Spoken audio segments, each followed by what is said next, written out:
Hi, I'm Dr. Patrick Andersen of Madison Maximize Living. There are literally thousands of articles and studies published every day. Finding the most pertinent and most useful natural health information can be a daunting task. It is easy to be overwhelmed with a volume of information and difficult to know what to do next. On Maximize Living, we'll filter these articles and studies to bring you and your family the best natural healthcare news. Join co-host Stacy Hansen and myself coming up next.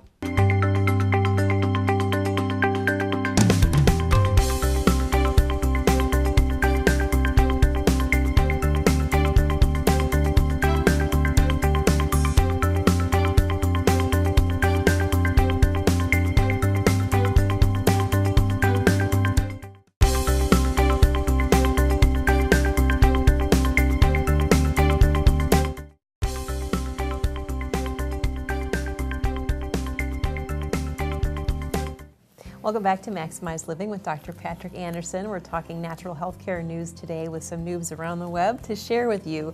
I've got one here about the dangers of hydrating with energy drinks, especially now as summer's coming up. It talks about how people may, as they're exercising, try to, instead of hydrating with water, hydrate with energy drinks. And these things you've really got to watch out for. It says here that they can contain up to 50 grams of sugar, which in itself isn't a good idea. But it's got high amounts of caffeine, and as you know, that's a diuretic, and that can dehydrate you more quickly. So if you're exercising in the summer, that's got to be really dangerous. Mm-hmm.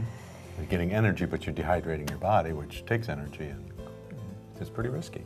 Yeah, so moral of the story, you would advise people to stay away from energy drinks, wouldn't Especially you? in the heat. And I wouldn't drink an energy drink. I'd get moving, take some other alternative ways of getting energy. Yeah, just drink some water. Yeah. Exactly, but there are a lot of energy drinks consumed, and not the best thing for a young body developing to have all that sugar and caffeine. It's these are young kids drinking these things too. Not a good idea. Yeah.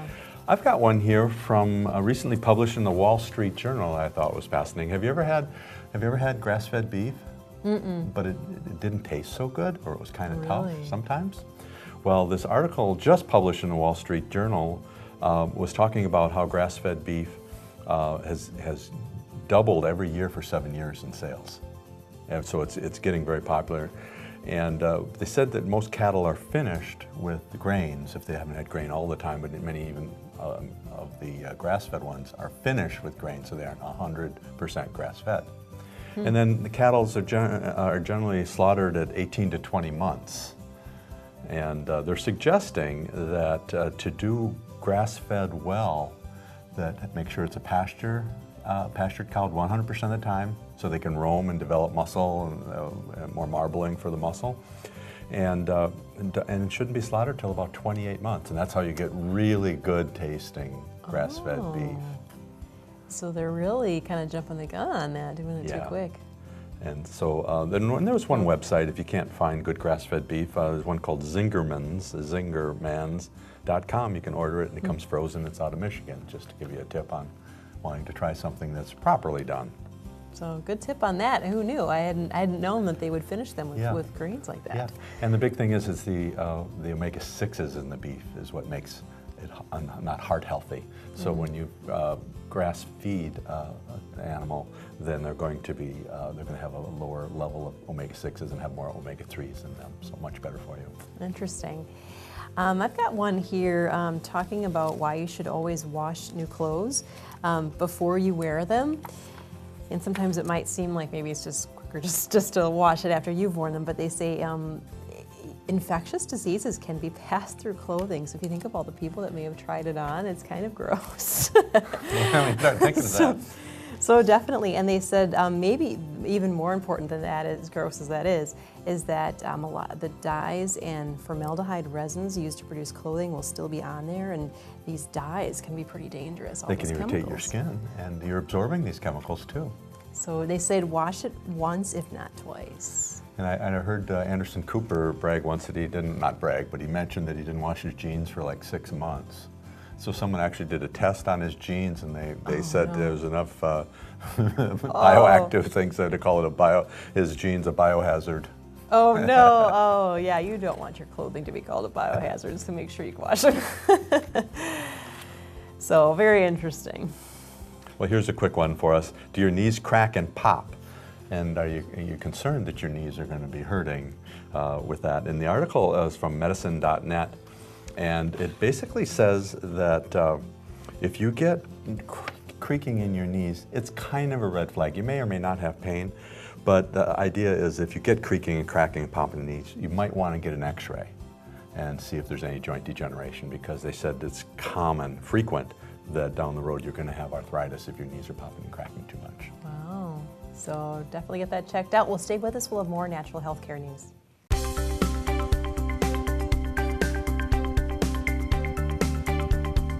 Have your questions for Dr. Pat answered on an episode of Maximize Living. Send your email to drpat@wi57.tv.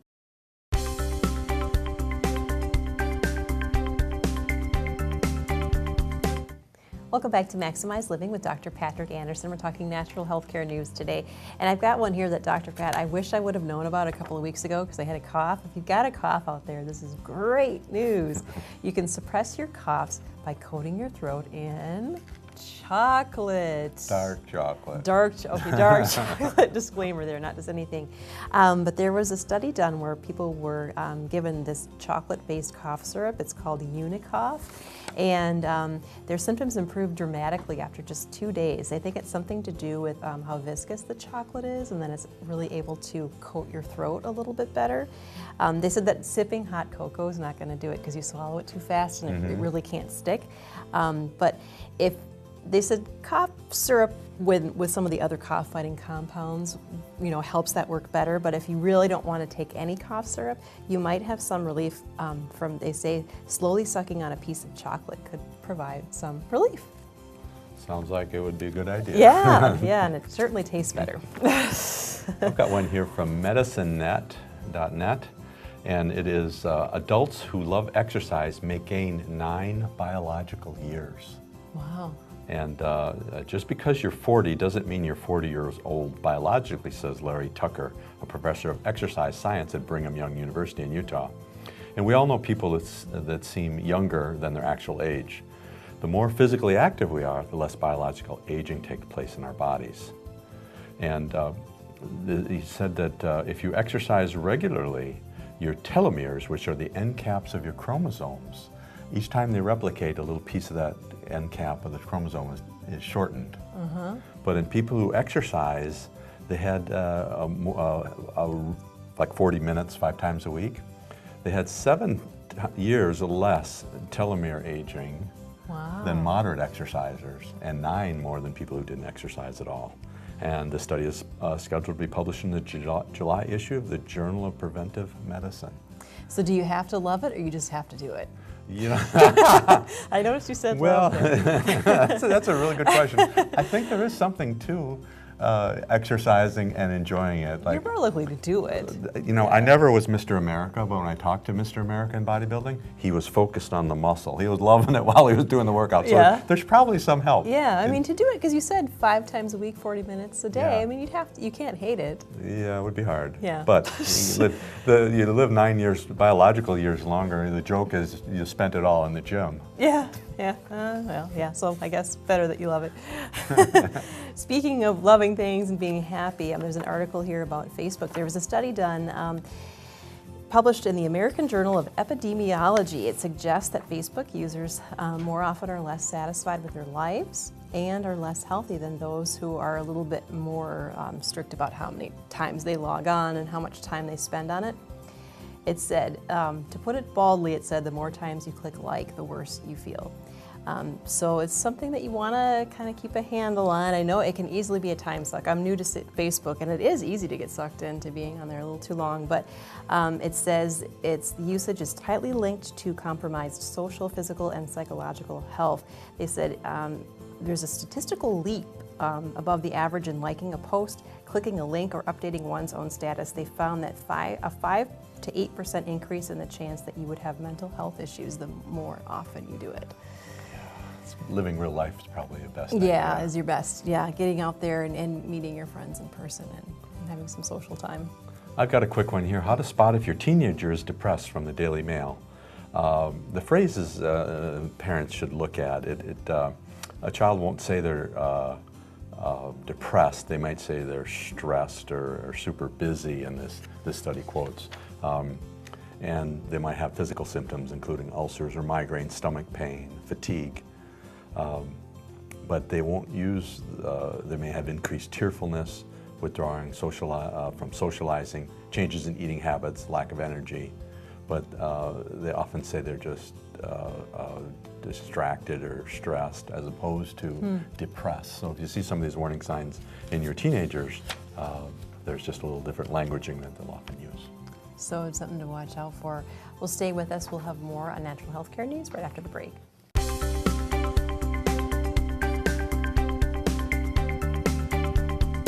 Have your questions for Dr. Pat answered on an episode of Maximize Living. Send your email to drpat@wi57.tv.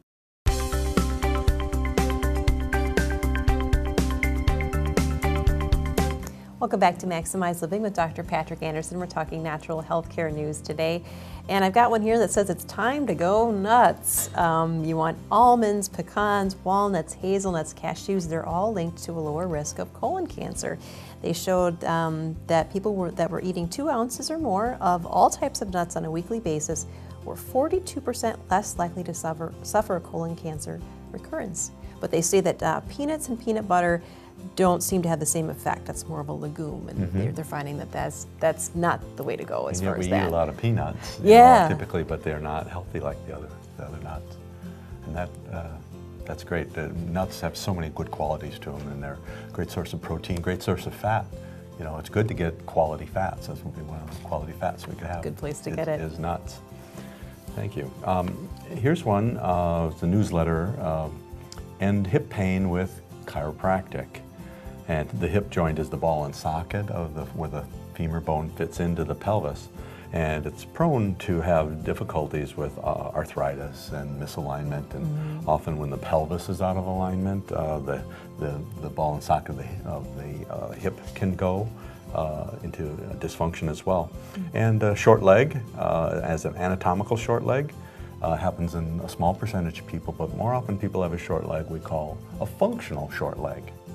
And that's a contracture of one hip up because of the way the spine and spinal cord is irritated, actually shortening a leg function. A person will walk around that way with a short leg.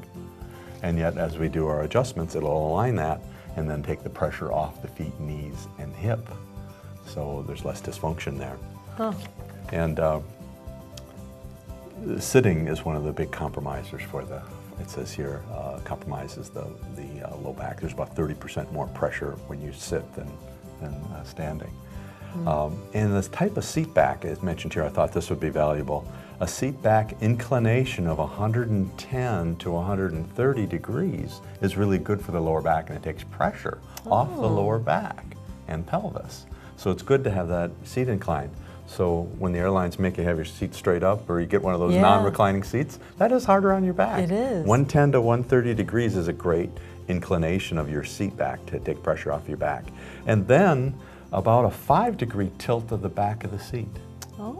The seat, if it tips back like that, and again, leaning you back a little bit more, it's much healthier for loading the spine. So you weren't imagining it on the airline. That really is more uncomfortable. Yeah, exactly. This one here is talking about, again, not sitting, doing 10,000 steps a day. You hear about that a lot, how you should try to target for that.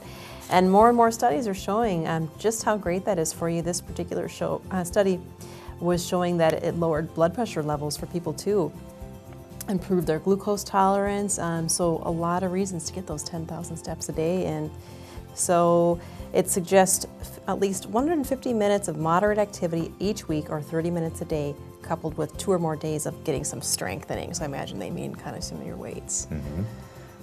Yeah, you just can't replace motion. Your brain needs it as much as your muscles do.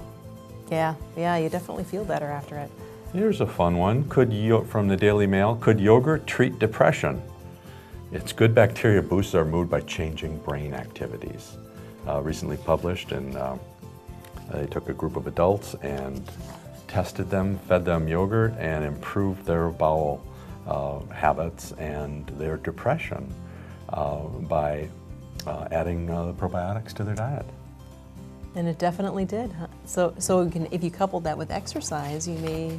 Exercise has a powerful influence. So you know, so many times with depression, and there's serious depression, you know, that has its medical needs, but so many times depression, if you're exercising, eating right, in a loving environment and relationship, getting adjusted, and following those proper steps, the likelihood of moving towards better health is pretty predictable. So definitely something to follow up on, just as easy as getting some yogurt or kefir too, I imagine. Yeah, one study shows that Dr. Rady says 50% less depression when you exercise regularly, and it was just as effective as antidepressants without side effects. Very interesting. Good news for a lot of people, I would imagine. Will stay with us. We'll have more right after the break.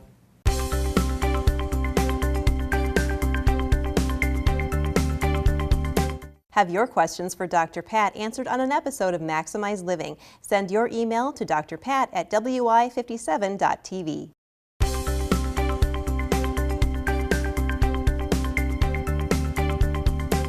Welcome back to Maximize Living with Dr. Patrick Andersen, talking natural health care news today.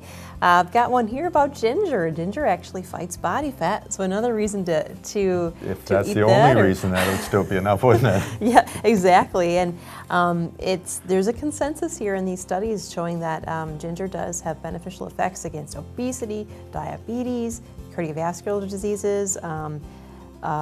It's been shown to inhibit oxidative stress, which is a form of cellular aging. We've been talking about some of that, so maybe you need to also exercise and try some of those ginger drinks that you've had on the show.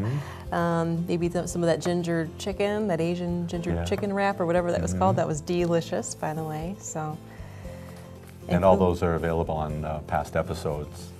Yeah, definitely check those out. They're great recipes, so good way to get that into your diet. I've got one, how painkillers could be hurting your heart. And interesting news, this is from Healthline, and it states painkillers might provide a respite from pain, but they can do serious damage to your cardiovascular health. A research team by Michael Bailey of the University of Montreal Hospital Research Center found the use of non-steroidal anti-inflammatory drugs, NSAIDs, you know, your ibuprofen and those types, can significantly raise of having a heart attack even after just a few weeks of use. Oh, wow. And they have higher doses up to like a month. And the study is going to be published, this is published in the British Medical Journal, peer-reviewed journal. So his advice here was, it was found that the overall risk of experiencing a heart attack was 20 to 50% higher in people that used these drugs versus those who didn't use NSAIDs. Wow. And it was kind of surprising that it happened the highest within the first month of taking this. And Dr. Mohit Gupta of Orlando Health Heart Institute and Cardiology Group told Healthline, the study kind of reinforces the previous finding that painkillers can increase the risk of heart attacks. The take-home message from this study, he said, if someone is using painkillers, take the lowest possible amount and the least duration possible.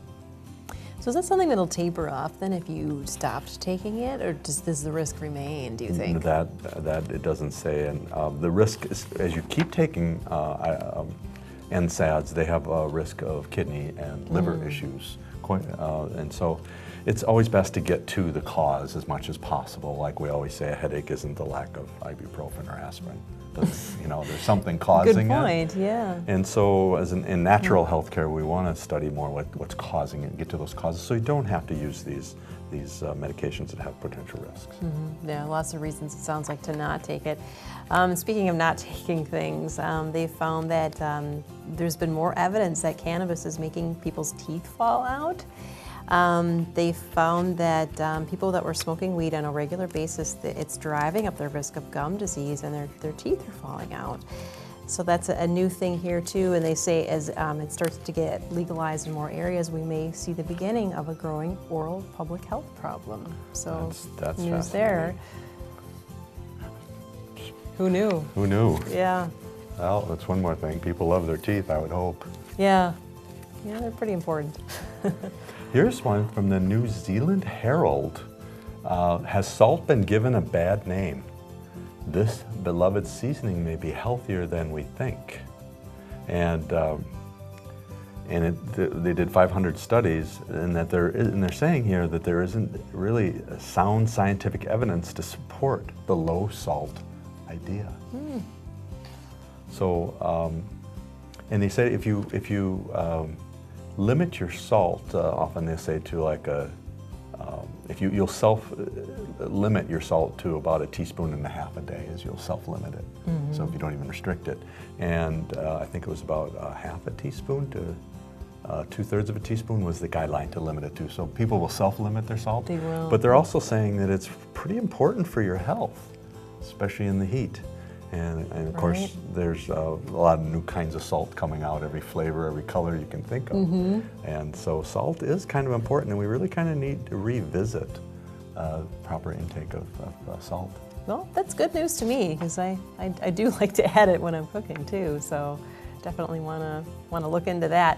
Well, stay with us. We'll have more natural healthcare news after the break.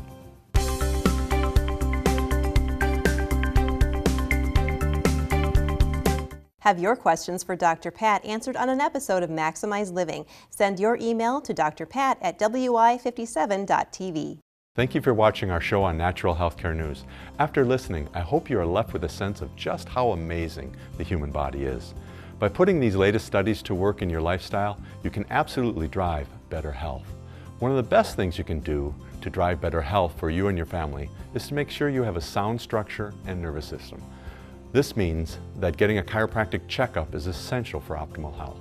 Call 608-833-1282 for a checkup appointment today.